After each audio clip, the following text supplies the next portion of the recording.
Hello again. We're nearly finished our first necklace knotting project, and today I'm going to show you how to put the other end on the clasp and to complete the necklace. If you remember, we last time put the first end of the clasp on, and I showed you how I always mount a clasp in what I call the closed position, which means the two pieces of clasp are still held together. So now first thing I'm going to do is to take that little loop off the silver bolt ring clasp and put it separately, because I've got to attach that now to the other end of the necklace. I've left 3 pearls just remaining to knot, partly just so that you could see me knotting them again, although I hope you've been practicing since last time.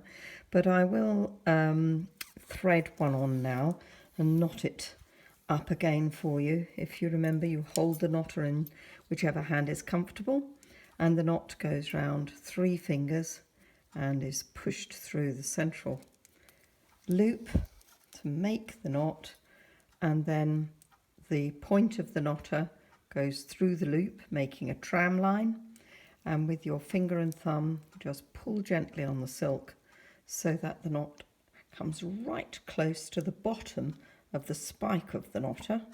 And when it's really tight and you've given it a good tug, it goes over the catapult shaped metal part on the platform, and then pull down as you push up, and the knot is squeezed and placed right next to the preceding pearl. I'm going to do one more for you just to remind you, although I'm sure if you've been practicing you're probably very good at it yourself by now. Let's put that one on. Now it's important when you come towards the end of a necklace that you remember to leave the last 2 items, 2 beads, 2 pearls, end bead and 1 pearl, whatever, but the last 2 items, don't put any knot in between them. So the very last part of the necklace, you miss out the last knot after this very last pearl. So I'll thread it, but I'm not going to knot it on. I'm just going to thread it. Oops, let me get the right hole. There we are. And it's going on. There it is, no knot. And I'm going to now put the second of the 2 items to finish the necklace, which is the end bead in this case. So the final pearl and the end bead go on together at the end without a knot in between. And that's because the very last knot of the necklace is going to be placed between the end bead and the pearl. You're going to pitch it there. And therefore, if you've got a knot there already, it just makes a bigger chunk. You don't really want to see it. So don't put a last knot in. And now we're going to do exactly the reverse of what we did at the beginning. And if you remember, we put on the end bead first on the necklace. Well, there's the end bead already gone on. So now we have to thread the gimp, which, as you remember, is a very awkward thing to do. Oh, I have to pick it up so that I can see the end. There we are. Once it's on the needle, gently, gently pull it to the back where the needle and the thread mix and slide it over so that it doesn't spread. So there it is. So we've got end bead, gimp, and now the final piece of the clasp. In this case, it's a double loop that goes through this spring bolt or bolt ring clasp. One of these loops is larger than the other. The larger loop is what fits over the clasp, and the smaller loop is what will fit over the string. So I'm going to thread the smaller loop first. Oops, there we are.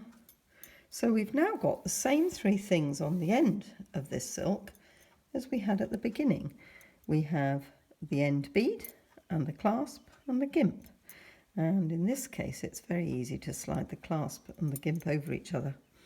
There. So we've got the 3 things left. So we're going to do exactly what we did at the beginning and make a loop. This time, going back towards the necklace, I'm going to rethread the end bead with my needle, pointing towards the necklace, the opposite direction. And then if I hold it here, I'm going to, oops, I don't want it to disappear altogether. I'm going to pull the loop through. There we go, just to shorten this length of silk. And there we have the loop that we had, very similar to the beginning. The beads are now, or the pearls rather, are now on.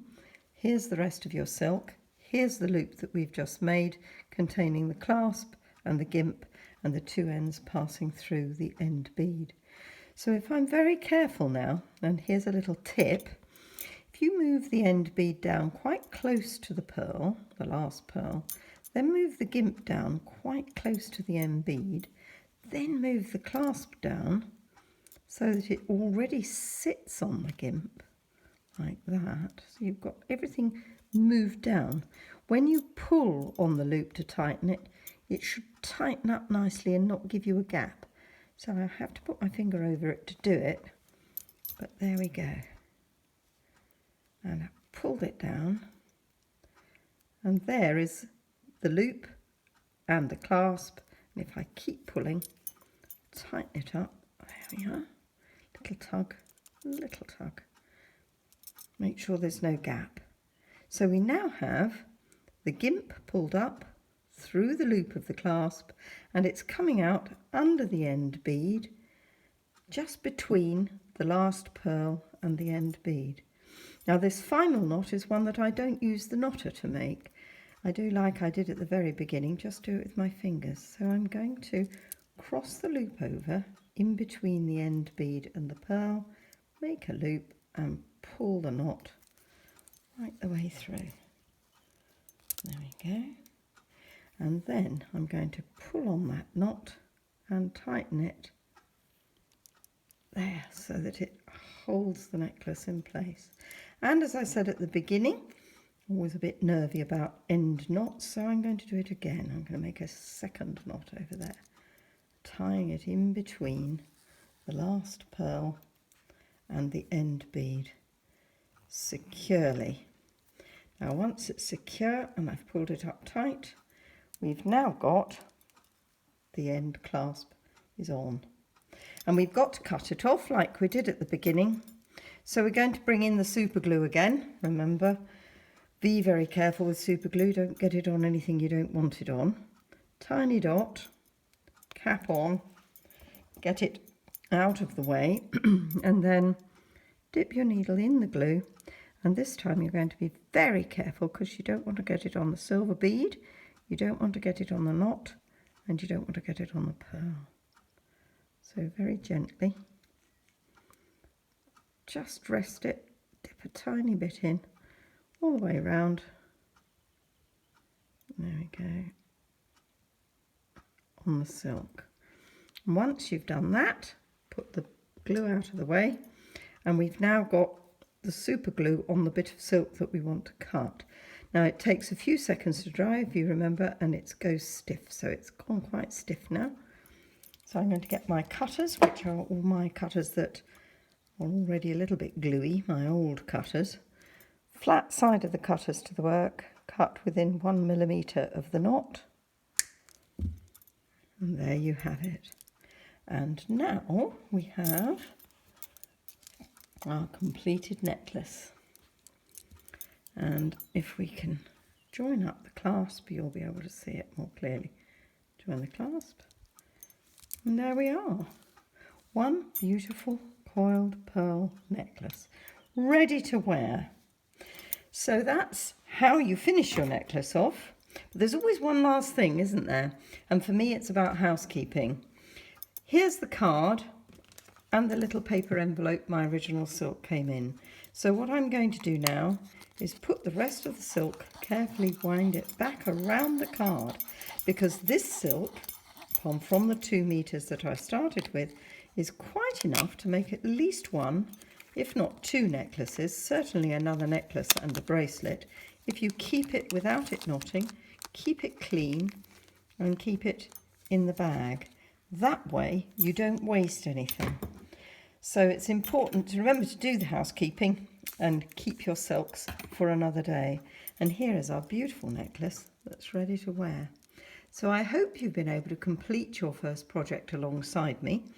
There are 1 or 2 other films to come. I'm going to be talking about how to make the buckle necklaces that I've been making, and also explain a little bit about how you tension the knots and a number of other technical things that might be useful for you to know.